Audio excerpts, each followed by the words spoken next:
할렐루야. 말씀과 기도로 하루의 문을 여는 우리 새벽 예배 7월 14일 귀한 기도의 자리에 함께 하신 우리 신실한 기도 용사들 주님의 이름으로 환영하고 축복합니다.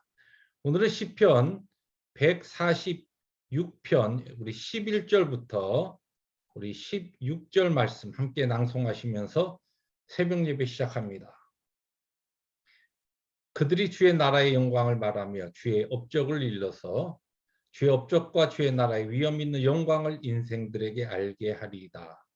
주의 나라는 영원한 나라이니 주의 통치는 대대에 이르리이다. 여호와께서는 모든 넘어지는 자들을 붙드시며 비굴한 자들을 일으키시는도다. 모든 사람의 눈이 주를 앙망하오니 주는 때를 따라 그들에게 먹을 것을 주시며 손을 펴사 모든 생물의 소원을 만족하게 하시나이다. 아멘. 주님 감사합니다. 혼돈하고 격동하는 세상 가운데서도 여전히 역사의 주관자가 되셔서 모든 피조물을 통치하시고 다스리시는 하나님의 그 놀라운 섭리를 찬양합니다. 오늘도 주의 생명의 말씀으로 저희들을 채우시고 우리들의 영혼을 만족해 하여 주옵소서.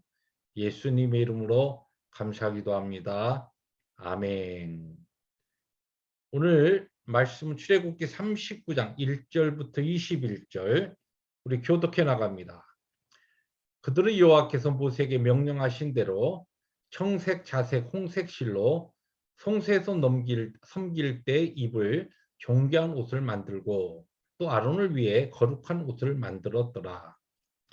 그는 또 금실과 청색, 자색, 홍색 실과 가늘게 꼰 배실로 에봇을 만들었을 때 금을 얇게 쳐서 오려서 실을 만들어 청색, 자색, 홍색 실과 가는 배실을 섞어 정교하게 짜고 에봇에는 어깨바지를 만들어 그 두 끝에 달아 서로 연결되게 하고 에봇 위에 에봇을 매는 띠를 에봇과 같은 모양으로 금실과 청색, 자색, 홍색 실과 가늘게 꼰 배실로 에봇을 붙여 짰으니 여호와께서 모세에게 명령하신 대로 하였더라. 그들은 또 호마노를 깎아 금태를 물려 도장을 새김같이 이스라엘의 아들들의 이름을 그것에 새겨 에봇 어깨 바지에 달아 이스라엘의 아들들을 기념하는 보석을 삼았으니 여호와께서 모세에게 명령하신 대로 하였더라. 그가 또 흉패를 정교하게 짜되 에봇과 같은 모양으로 금실과 청색, 자색, 홍색 실과 가늘게 꼰 배실로 하였으니 그것의 길이가 한 뼘, 너비가 한 뼘으로 네 모가 반듯하고 두 겹이며 그것에 네 줄 보석을 물렸으니 곧 홍보석, 황옥, 녹주옥이 첫 줄이요. 둘째 줄은 석류석, 남보석, 홍만호요. 셋째 줄은 호박, 백만호, 자수정이요.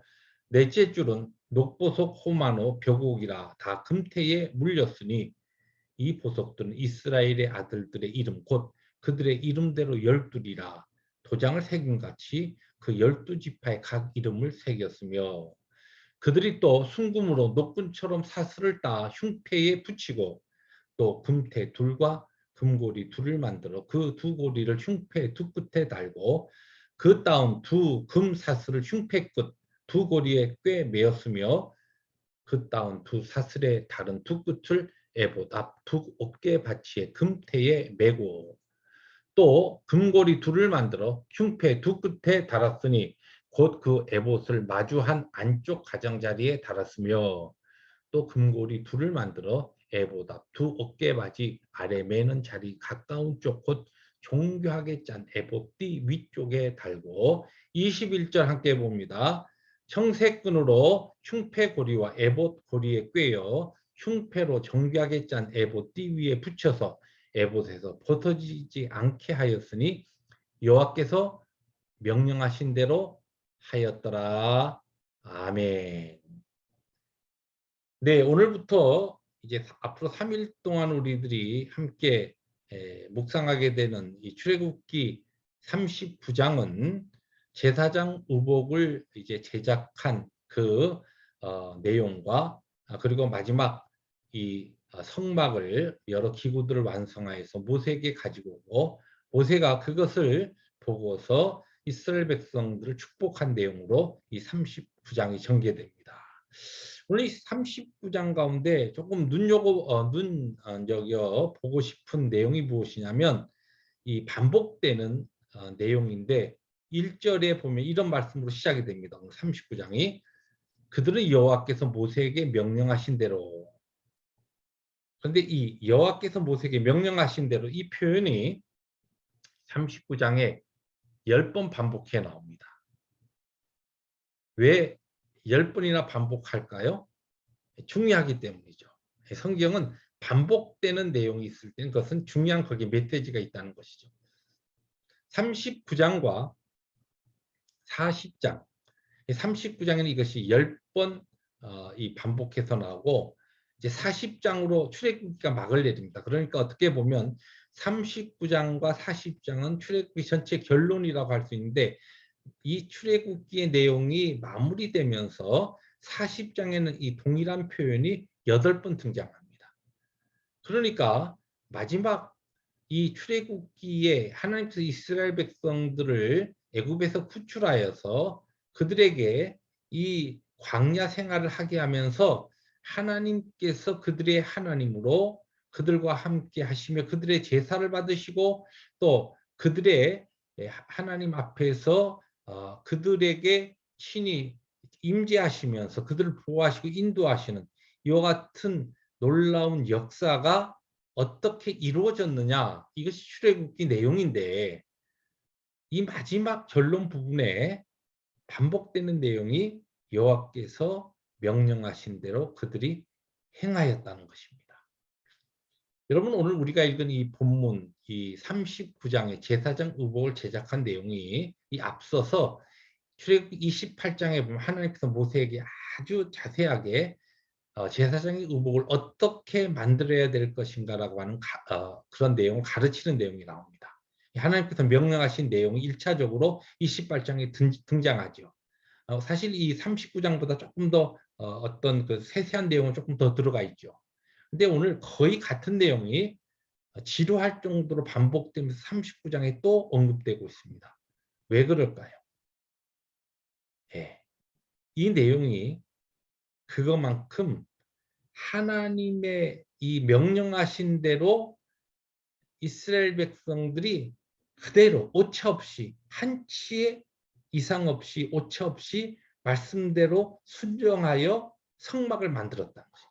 제사장의 옷도 그렇게 만들고 성막의 모든 것도 그렇게 제작하여서 하나님 앞에 드려지게 되었다는 것입니다. 그 결과 이제 이 39장의 결론을 보면 모세가 하나님께서 명령하신 대로 이것이 그대로 만들어진 것을 보고 확인하고 이스라엘 백성들을 그것에서 축복합니다. 그리고 40장에 넘어가 보면은 이렇게 하나님 앞에 그대로 명령하신 대로 순종하여서 온전하게 만들어진 완성된 이 성막에 하나님께서 그곳에 임재하시면서 풍성하신 하나님의 놀라운 보호와 인도하심을 친히 이스라엘 백성 가운데 행하시는 것으로 이제 이 출애굽기가 막을 내립니다. 그렇습니다. 출애굽기의 결론일 뿐만 아니라 오늘 하나님의 거룩한 백성으로 살아가고 있는 우리들에게 동일한 결론의 말씀은 말씀대로 순종하는 그 자들에게 하나님께서는 두 가지 분명한 약속을 하고 계십니다. 하나님께서 친히 축복하십니다. 뿐만 아니라 하나님의 풍성한 임재를 경험케 하시면서 그들을 보호하시고 그들을 인도하십니다. 그렇습니다. 어떻게 보면은 우리에게 너무나 익숙한 그러나 선명한 말씀이 오늘도 다시 출애굽기 29장과 40장을 통하여 반복되는 이 구절을 통하여 우리에게 주시는 중요한 메시지. 말씀대로 순종하는 자에게 하나님의 복이 임하고 하나님의 풍성한 임재를 경험하며 그의 보호하심과 인도하심을 힘있게 경험할 수 있다는 것입니다. 우리에게 주신 오늘 하루도 바로 명령하신 대로 말씀대로 순종하여 하나님의 거룩하신 임재와 하나님의 풍성하신 축복을 누리는 승리 하루 되시기를 주님의 이름으로 축복합니다. 기도하십니다. 주님 감사합니다. 명령하신 대로 말씀하신 대로 순종케 하여 주옵소서. 순종의 삶을 살아감으로 순종하는 하나님의 백성들에게 약속하신 놀라운 축복과 하나님의 임재와 풍성하신 하나님의 인도하심과 보호하심을 경험하는 이 아침에 모든 기도 영사들 되게 하여 주옵소서. 예수님의 이름으로 감사하기도 합니다. 아멘. 오늘도 말씀에 순종하여 하나님의 축복과 거룩하신 임재를 경험하는 승리 하루 되시기를 주님의 이름으로 축복합니다. 할렐루야.